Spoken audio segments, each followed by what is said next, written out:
Okay, rookie. Welcome to Training A1. Our goal will be to teach you techniques to deal with your opponent. Here we will deal with direct confrontation, tactics, methods of protecting your own ass, and attack. I'll show you everything in the simulation.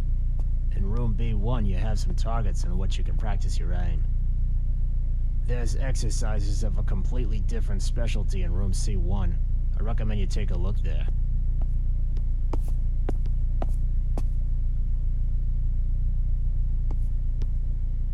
During the shooting, your accuracy isn't the only important thing. You can practice it with the targets in the next room. To avoid the bullet, you must use cover. You can either hide behind it or take a risk and prepare yourself. This tutorial will teach you how to evaluate the effectiveness of the available shields, how to move between them, how to aim from behind them, and finally, how to shoot the enemies. As you go through the next steps of the training, you'll get short cues. Take your time, read each one, and show me what you got. So, shall we get started?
Welcome to my humble abode.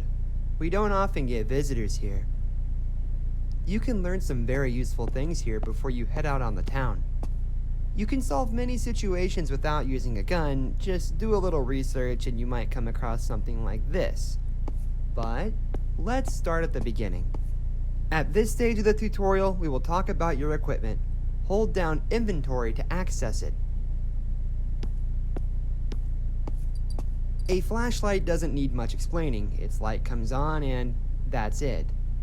Using the radio, you can communicate with the base and ask questions. This is important. Sometimes you can verify the information obtained or push the mission forward. You will be informed by a notification about a new message.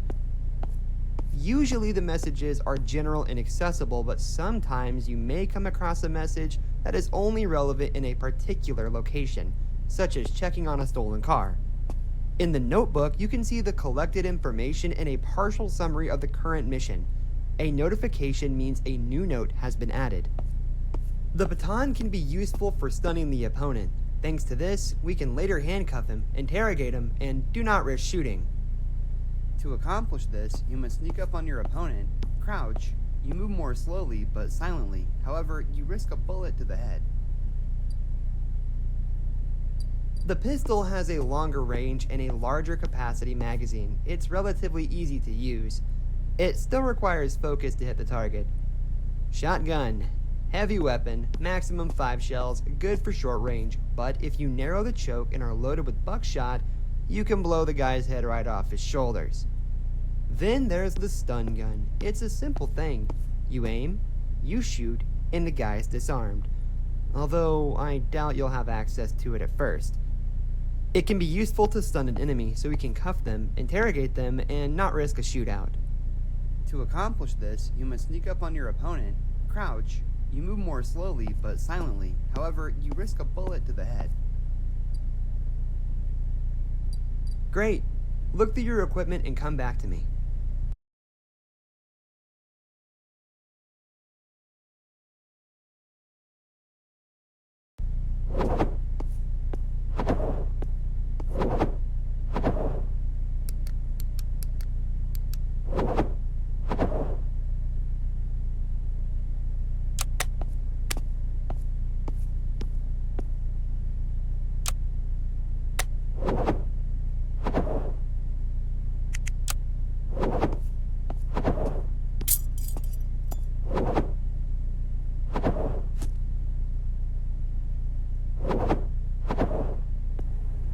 In your inventory, you will also find handcuffs. You can use them to handcuff a neutralized opponent that has either surrendered or been stunned into submission. You can then try to talk to him and try to get additional information. Not everyone's talkative, but some people open up with no problem after being cuffed. Did you understand everything? There are situations where an opponent can not only be tackled from behind, but also distracted or diverted. Now I'll give you some suggestions on what you can do to improve your chances. Sometimes turning a light or alarm off or on can get someone's attention. It can be other things too, but these examples are the most obvious. That's why it's a good idea to look around and surprise your opponent. Did you understand everything? I'm going to ask you now to watch the movement of this dude inside of the room. Then activate the alarm with the switch on the wall and see what happens. Come back to me for further instructions.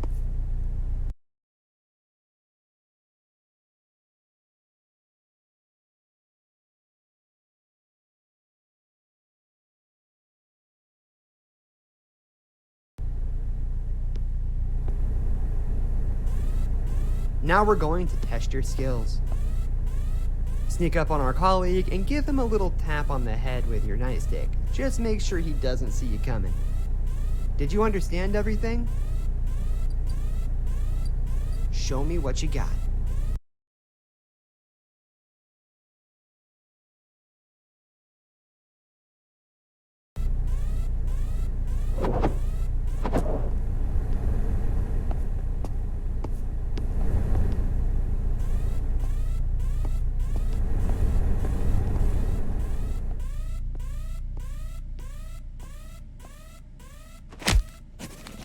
Great. Half the work is done. Remember to handcuff your opponent after stunning him. Go now and handcuff him. Did you understand everything?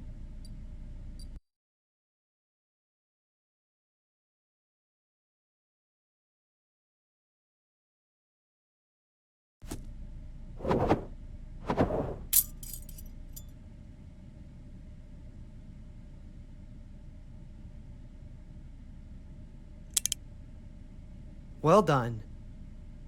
It's a good idea to look around for clues at the scene. It could be any number of things, a lot of cash, guns, drugs. These are just a few of the possible options. Did you understand everything?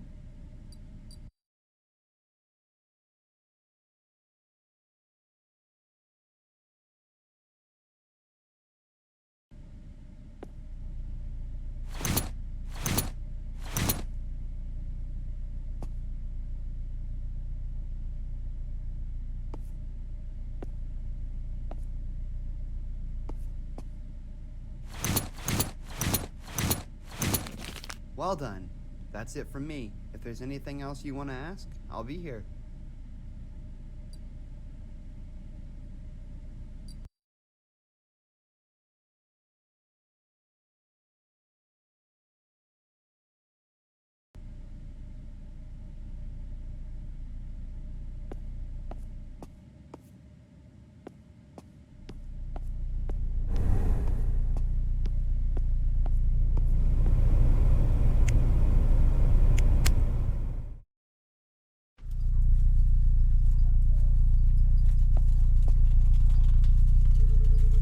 Time to teach you what negotiation looks like. The rules are simple. During the operation, you collect clues. You can get clues by talking to witnesses and by noticing events, things, and evidence at the scene of the investigation. Circumstantial evidence gives you arguments you can use in negotiations. Remember, however, that not every piece of information has to be true. You have to deduce it yourself from the conversation you've had and the leads you've found.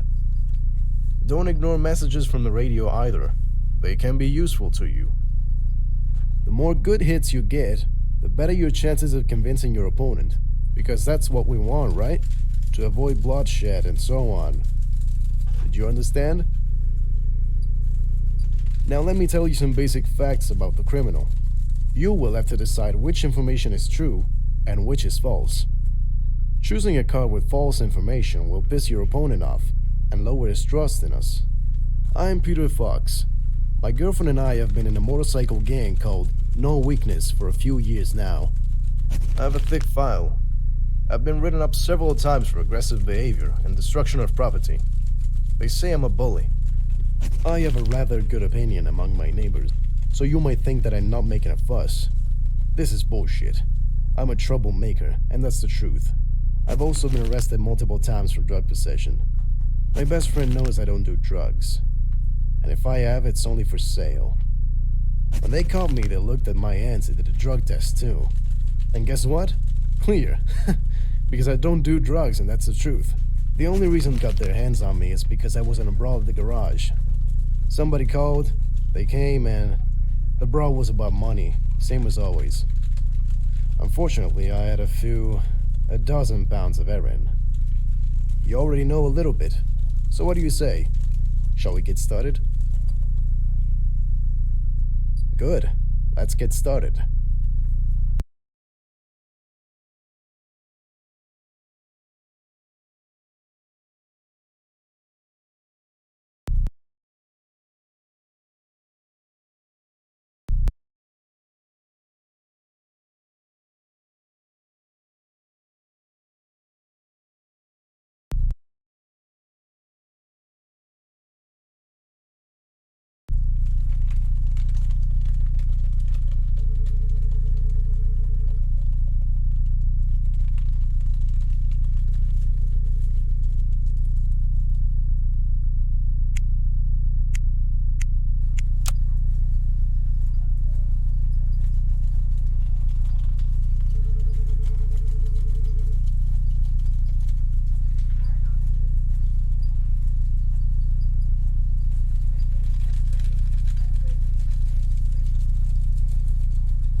Just because I had it doesn't mean I took it. You should have listened to my friend instead of my stupid girlfriend. He said I don't use it, right? And that if I have any, I sell it. Besides, you saw my hands. You saw the test results. I'm clean. Your argument in this situation was ill-chosen. You'll only lose the suspect trust.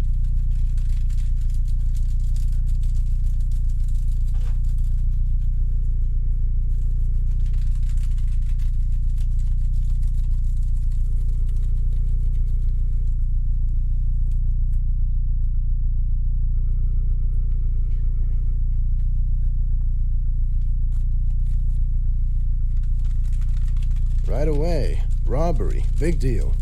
I broke a window or set fire to a dumpster. Everybody does it. Get off my ass. You'd ask my neighbor what a good neighbor I am. I only threatened her with a baseball bat once because the idiot kept their dog on a chain. Something or someone. I won't talk about others, but I might know something about some job. You know that supermarket in town? Well-chosen argument. Reliable information. This is how you can convince your interlocutor.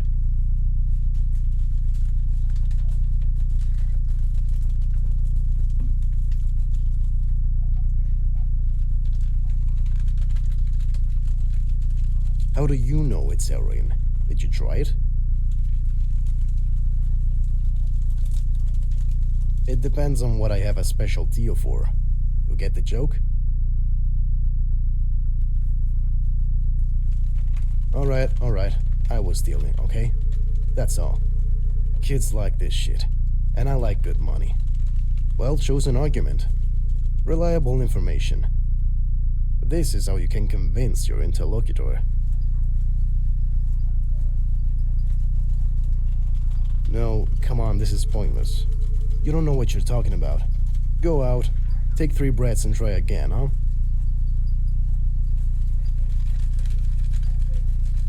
You ready? Good. Let's get started.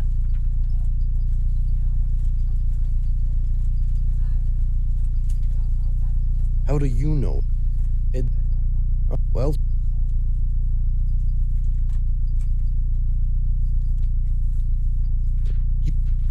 Well...